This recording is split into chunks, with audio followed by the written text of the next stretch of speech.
નમસ્કાર, ગુજરાત મનોમંથન 9 માં આપનું સ્વાગત છે। હવે જોઈએ આજના સમાચાર। સુરતની ઉમરા પોલીસે પાલ પોઈન્ટ વિસ્તારમાં આવેલા સેન્ટ્રલ બિઝનેસ હબના પાર્કિંગમાં કારમાં દારૂનો જથ્થો લઈને ફરતી મહિલાને ઝડપી પાડી છે।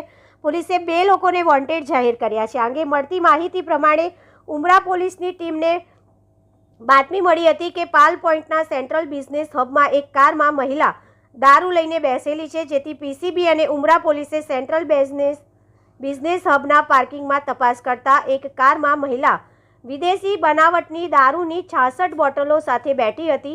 1.41 લાખનો દારૂ અને કાર મળીને 3 લાખથી વધુનો મુદ્દામાલ સાથે કાર ચાલક મહિલા અમી પ્રકાશ ધનરાજ શાહની ધરપકડ કરી હતી।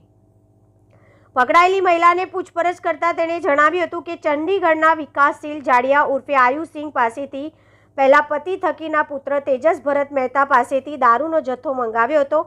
તેજસ ગ્રાહક મોકલતો હતો અને પોતે છૂટક વેચાણ કરતી હોવાની કબૂલાત પગલે તેજસ અને વિકાસ નામના ઈસમને પોલીસે વોન્ટેડ જાહેર કર્યા છે। રિપોર્ટર નૈતિક રેશમવાડા, સુરત।